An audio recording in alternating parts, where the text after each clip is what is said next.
Back at it again, Birdies Not BS. Man, Dougie Fresh alongside Bradford Wilson, the one and only, the infamous, the guy that's not afraid to go anywhere. That's why we brought him in here for this week's topic. Brad, what's up, man? Hey, Doug, I appreciate you. Thank you for bringing me on. I'm excited to do this. I feel like you helped me go places that I can't go by myself. That's why I needed some backup in here today to answer this week's question. All right, so this week's question, look, I'm going to give it to you straight, no chaser. I got my drink in hand, so it's going to go straight. Here it comes. How does golf evolve past this patriarchy that's been in place since the game's inception? Look, I'm going to let you start. I'm going to come in on the backside of it, but look, golf's got an interesting history from, women exclusionary tactics. PGA lifted the Caucasian only clause in 1961. Wasn't that long ago, bro. Wasn't that long ago when blacks could play golf on the PGA or be PGA members. So look, I'm going to open up the floor to you right now, Mr. Wilson. How does golf evolve? It's a great question. Many layers to this one. I think the power structure in golf mimics the power structure everywhere else. Most of who are in power are straight white men. Not saying they're the enemy, not saying they're, horrible human beings, because that's just not the case. But I believe there are some blind spots. I believe there's opportunities to make golf specifically more accessible, more inviting, more encouraging for women to join. I feel very passionately about this. Okay. We're talking about stripping gender away from tee boxes. I don't even think, I was at a course in Dana Point, California, and they don't have gender on any of their tees. That was the first tee box I'd seen in Southern California that did not have it. It had championship tees. It had blue, black, gold, and forward tees, which at the end of the day, that's all that matters, right? Like, which way, how do I play? Am I a 10?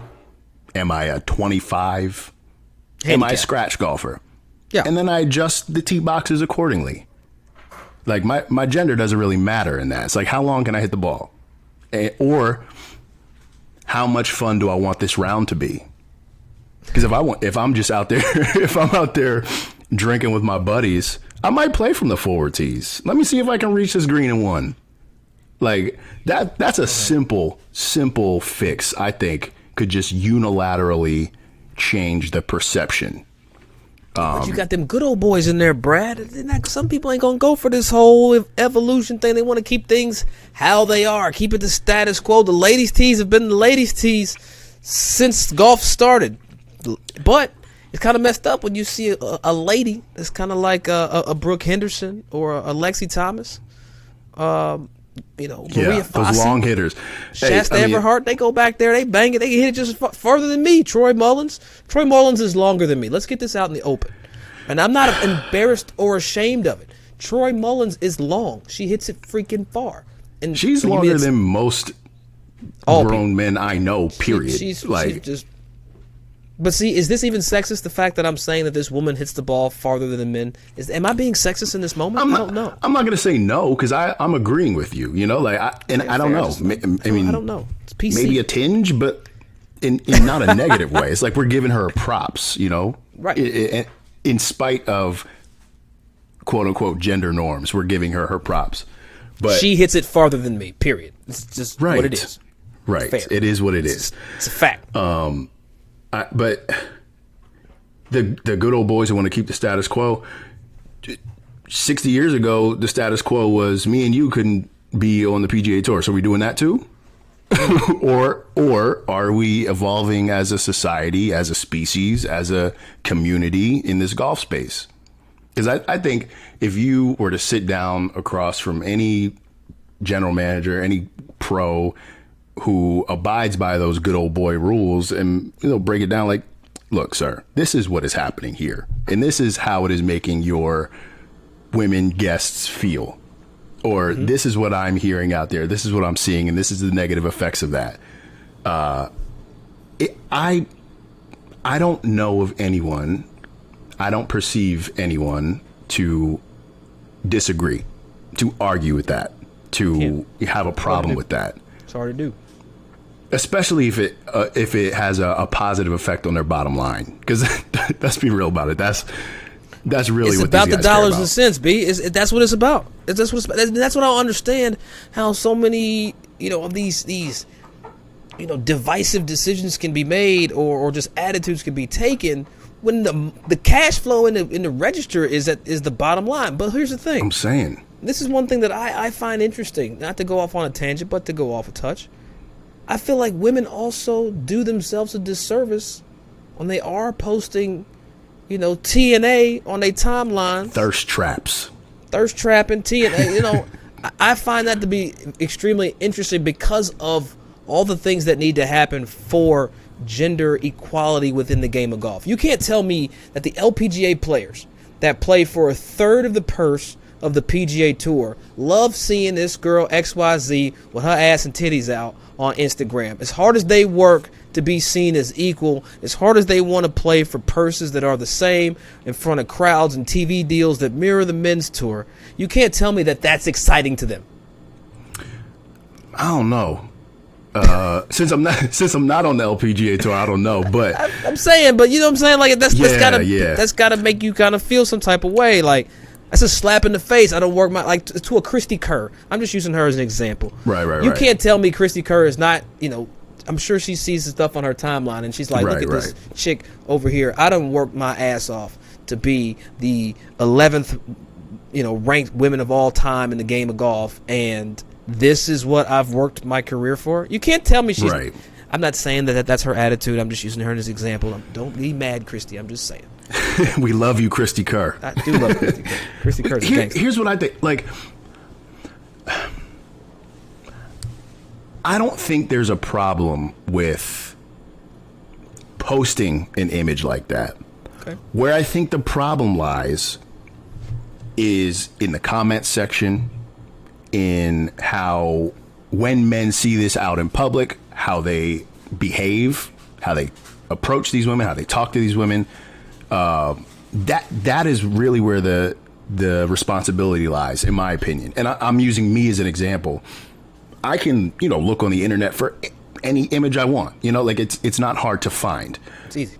The onus is on me, though, to see that and treat this woman with respect in spite of that. So sure, post whatever you want. Like, I'll hype you up. I like the post. I'll save it. I'll share it. What? But what I'm not gonna do is degrade you, talk down to you, tell you you can't be in the clubhouse, tell you have to wear XYZ, tell you, that the rules of golf say, like, bye, miss me with that. Like, go off, post your thing, but I'm not gonna disrespect you because of what you posted. That's how I'm I've had some interesting conversations with a couple female friends, golfers of mine here in the last couple months. I do have a couple podcasts now, so This is true. Just in the presence of greatness over here. No, I'm kidding. But I found this to be interesting. And they're talking about the evolution of the golf uniform and the evolution of the brands that are making trendy / functional women's apparel. Mm-hmm. And who knew this was a thing? Like, from a male perspective, I didn't know that this was a thing. I feel like I've been lied to, because here I am trying to be fly and didn't even know that women aren't even wearing golf clothes. They're wearing Lululemon out there and making it swaggy as hell. But I do find it interesting that a lot of the efforts that go into making the men's game cool, fly now. We haven't seen a lot of those efforts. We're starting to see it now. But in the past, we haven't really seen as much emphasis in the women's game. And look, in what household does the woman not have the power of the purse? So you mean to tell me you're not marketing and advertising and trying to get the people with the purse strings into this game? Are you kidding me? Right. Like you said, miss me with that. Miss me with that. Man, I think when your content, your product is intended to reach a certain audience, I think the strings have to be pulled by the person that looks like that audience. So, perfect example, me and you. Right. We're black men. if I am a golf company, if I'm a golf apparel company, and I'm trying to market to Brad and Doug, I'm going to get somebody in my boardroom that looks like Brad and Doug to tell me what this person might want. And I'm glad you said that too. I'm so glad you went there. I feel the same way about women's golf apparel. Like, I'm sure we'll use Lululemon. I'm sure the head of Lululemon is some dude that's like, I should make a woman's division of clothing. Let me hire someone who's going to fill out those tasks and carry that out for me. I want this, and this. Can you do that for me? If so, I will reward you with a high-paying salary career. And of course, like, who's going to turn that down? You know, somebody's going to fact check you, and this is going to be in the comments. I hope that you've correctly identified the CEO of Lululemon. Because if it's a woman who's leading the charge, you go. Oh yeah, then I gotta go. I gotta unplug, deactivate my Instagram account. You say a lot. Look, here's the thing. You said something very important to me, right? It's about equal representation on the levels of leadership, right? In the game of golf, just like every other organization, for our folks out there that do listen to this podcast that are either thinking about taking up the game of golf or are looking for advice on what to do when you do take the game up. Look, the industry has a bunch of ABC organizations, and golf is basically ran and managed by the PGA of America and the USGA here in America and the RNA abroad. You do look at those boards. Guess who you will not see on any of the leadership team? We will not see black and brown men and black and brown women. It's a fact. Go look at the PGA of America. Look at the PGA of America. Look at some of these, companies that manage golf courses. You're not going to see black and brown people represented in a way that's equal to America. Now, look, that's a half-loaded statement because, look, here's the thing. I was talking to a PGA professional at a very high-end club a couple days ago. Asked him the same question. I asked him a question in an interesting way, though, Brad. I said, look, when you're hiring, I know diversity is, a thing for you, right? Everybody's the topic du jour. It's sexy. It's sexy right now. Diversity is sexy. But I said, how is the candidate pool for you to select, to have these diverse candidates? And he said, Doug, it's near impossible for me to find qualified minorities to come in here and do this work. Now, interesting. Think about this, though, as we're talking about this evolution. If there's not people to pick from, what do we actually expect? You know what I'm saying? That's a great question. This is a perfect question to answer with a question. I would ask that pro, why? Why are there no qualified candidate? Oh, well, because nobody applied. Well, why didn't they apply? Well, probably because they didn't have jobs in that career. Why? Because they did. Yeah, like what? We can just keep going deeper. Why? Why the hell out of them? Just why? Yeah, and why? And then when you fish from the same corner. Yeah, but when you fish from where you've been fishing from, guess what? Odds are there's not going to be that many more fish in that spot. There's that.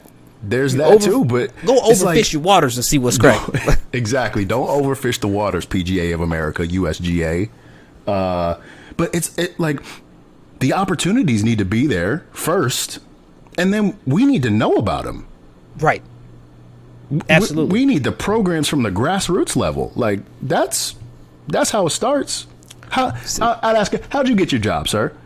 Well, my daddy was the pro here when I was a kid, so naturally, I bet he was. I bet he was. Okay, so that's not the case over here in Huntsville, Alabama, where the population is 113 and there's 3 black kids. You on that too. You about to get fact checked. Don't come for me, Alabama. No, but that's a great point because there are some passed down roles. Your dad was the pro, so you worked at the club for, as a cart boy and then as an assistant, and then he goes on to retire, and then the son steps in, and it goes right to the question that we started at the top of the show. It's patriarchy, like it's passed on. But it was funny when the pro told me about he's having a tough time finding diversity, and I did stop and think for a second, like, where are you promoting your jobs? Where are you speaking with these people that you are hiring? How are you getting your candidates? But I also kind of felt sad too, though. Like, at this point in life, at this point in the evolution of us as a species, like, this is still a hurdle. Yeah. Finding black and brown men and women that are qualified to be in an incubation, right? He's not talking about, he's not trying to hire people to run the club. He's trying to hire people to, like, work jobs just be around, that are open. Just work at the range. Like, go work the range. Like, I've worked the range at Champions Gate in Orlando, right? Stacking the cubes up, or not the cubes, the triangles up, But it's one of those things that, and I think we as a people, and in a previous episode, we'll discuss some of this community piece to the game of golf, but I think that's when you have to have a consultancy, like where white people can come and feel safe and talk to black folk about, okay, look, we need these jobs in Rosefield. Can you help us find a round table? Yes. Like, you know what I'm saying? We need this. That's exactly where they feel safe. You gotta make them feel safe. Right. And people can come in. They ain't got nothing to worry about with me. No, I never did anything to them. let me tell you something. After you put that video out where you like had that demonic look in your eye talking about Ricky Fowler, like, you lost a lot of white America. Like, that's just a fact. This guy's talking about Richard Fowler. Oh no, they didn't like that. Oh, I wish I'd show you some of my DMs. Why you come for Ricky like that? Ricky won the Players Championship in 2017. Yeah, well, you're right, he did. But it's 2021 now, and he's still the third highest paid player on the PGA Tour. Why is that? But in Ricky's defense, he moves the needle, man. I don't know if he moves the needle, but he's getting paid. This boy got a special exemption to the PGA Championship and top 10. I'm impressed. If you got it like that, that's another thing. Like, if I'm the head pro at a golf club, why wouldn't I look out for somebody I know or somebody in my family? Well, 'cause I would do it. You kidding me? Right, no question. No question. But that's how the thing starts. That's how it's been. That's how it's always been for them. Exactly. How many of these high-end clubs got black HP? Doesn't happen. As they say in South Jersey, oogats. Nothing, none, zero, oogats. So before we wrap here, I want to know what can courses do to make women feel more welcome and just people that don't come from the same block feel more like, is it like things that are going on after the round, before the round, ancillary events? What are things that courses can do? I love this question because I very recently, like, I run my mouth on the internet. Y'all know that. That's why I'm here. But I've been tapped in with groups like For the Ladies, like Gruder Golf, like Draw and Fade. These groups, they have these events. Well, they'll get invited by a course, host an event. Mm-hmm. It can be ladies only. It can be open to all genders. But y'all. You have carte blanche, okay? You have my course for the day. Do what you need to do. Host the event. Bring all the ladies out. What do they want? Do they want drinks? Do they want food? Do they want music? Do they want... And let the ladies run it. And make it... I want to say... I was going to say quarterly, but like... Sounds so simple. Yeah, like, how hard is it to host an event for a demographic that you are trying to grow? Like... Seems like it makes sense. Seems like it makes sense to me. And let them run it and go off. And you know what? After this event, if you join as a member today, you get 25% off your initiation fee. Boom. You're welcome, USGA. Like... I do. I just think golf and I said this in a conversation with Seth Waugh. One, I'm sick of waiting for all this stuff. There's been diversity conversations. Likewise. Again, I'm using diversity in the sense of gender equity and inclusion, race, socioeconomic status, people with disabilities. We've been having these conversations about diversity since the late 90s, bro. Mm-hmm. The late 90s. And these organizations still are as lily white now as they were then. So my thing is, and I just don't understand how almost 30 years can go by and nothing can be done, but the same conversations are just happening over and over with different buzzwords. kind of seems like they don't want it, doesn't it? The definition of insanity is trying the same thing. I couldn't agree with you more, bro. But look, we got more questions to get to because we got to get to this part of the show where people slide into our DMs. Look, Bradford Wilson and I, we're going to continue this conversation on our social channels, so feel free to tune in. But we got to get to them DMs, man. We got a question coming in right now.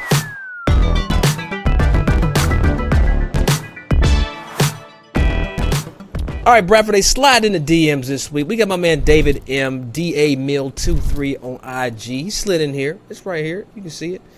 He says, hey, should someone who just started golfing and is still trying to figure out their swing, should they get fit for clubs? Or should they wait until they have a better grasp of the sport to get fit? We'll let you take that because as a fitter, you already know I got something to say. Yeah, I'm interested in your answer, but I played for the first 5 years of me being a golfer with some hand-me-down clubs from a pastor at my church. So, and I was still shooting with the 1 teens. So, isn't that a blessing? I was I was fortunate. And then my grandmother got me fit for my next set of clubs. So, but getting fit did dramatically shave strokes off my game. So that's a tough one. Because if I'm just a beginner, right? Like I have no clue about golf. I don't know the rules. I don't know where to go. Do I wear a polo? Do I tuck it in? Do I wear the belt? If I'm there with it, just go to Goodwill, get a set of clubs, get out on the course. Make sure you like this game first. Make sure you hit bad shots every other shot. Like, this is a very stressful, difficult game. So, does your equipment matter at that point? I say no. I say, can you hit the ball straight? Can you hit it at your target? If you can advance the ball with some hand-me-down clubs from Goodwill or from your pastor or from your Nana or from whoever, then bet. Nana got club. Nana got clubs. So I say it's not important at the beginner stage. When you learn what you're doing a little bit, then I say that's when you go get fit. Well, look, as a fitter, someone who's actually had this happen to them on multiple occasions where I've actually had to send people home because they didn't have the talent to be fit, I'll say this. If you don't have the ability to hit the ball in the air somewhat consistently, right? I'm not saying 1 out of every 10 shots you're getting airborne. I'm saying when you're hitting 6 out of 10 shots are actually flying somewhat relatively forward. I don't care if it curves left or curves right. We can adjust that. But it needs to fly somewhere. Period. Right. If you can't do that, DA, you can't make the ball fly somewhere consistently. Don't take your ass in there to be fit. They're just going to send you home. And don't come to me because I'm going to send you smooth home. And I might even tell you who to go get a lesson from. Look, get you some lessons. Here's the crazy thing about lessons.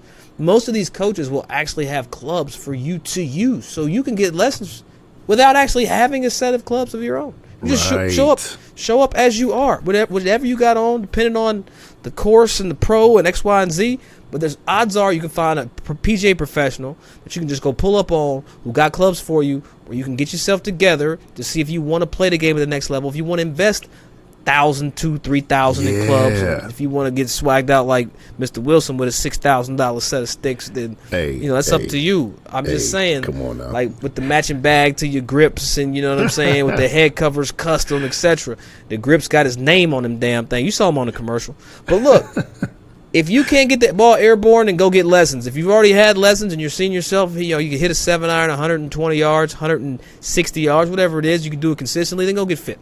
But until then, keep your ass away from the fitting studio and don't spend that money on being fit. But Bradford Wilson, man, always a pleasure, man. Thank you for coming in here. Birdies Not BS. This was a tough topic, though, but we got through it. Shout out to all the women holding it down within the game of golf. Absolutely. Special shout out to my mom, my grandmother, who put clubs in my hand the first time. Wouldn't be here without them. So we love the women. We love you. But yo, Brad, how do they get a hold of you, man? I am at Bradford Wilson on Instagram, Twitter, and TikTok, where I be acting a fool, a plumb fool. No, I would follow you if I had TikTok. I promise, but I'm not. I got you. I'm gonna break it down for you. I'll let you know how it works. No, I'm gonna just jump on your TikTok and then you can send it to me and then I can post it like I'm cool. Sounds good. I'm old, but it's okay. But anyway, hey, we appreciate y'all rocking with us right here. Birdies Not BS, Instagram, Facebook, and Twitter. You already know the handle. BirdiesNotBS.com. Holla at us. We'll be back. And I appreciate, I got my co-homie Bradford Wilson in here. Follow that dude. Content crazy. Got some projects coming out, man. Be sure to follow along and join in his journey. I know I'm going to be watching you, and I might have a thing or two to say. But anyway, we appreciate you, B. I'm going to holler at you, and we'll holler at y'all next week. Birdies Not BS. Holla. We out.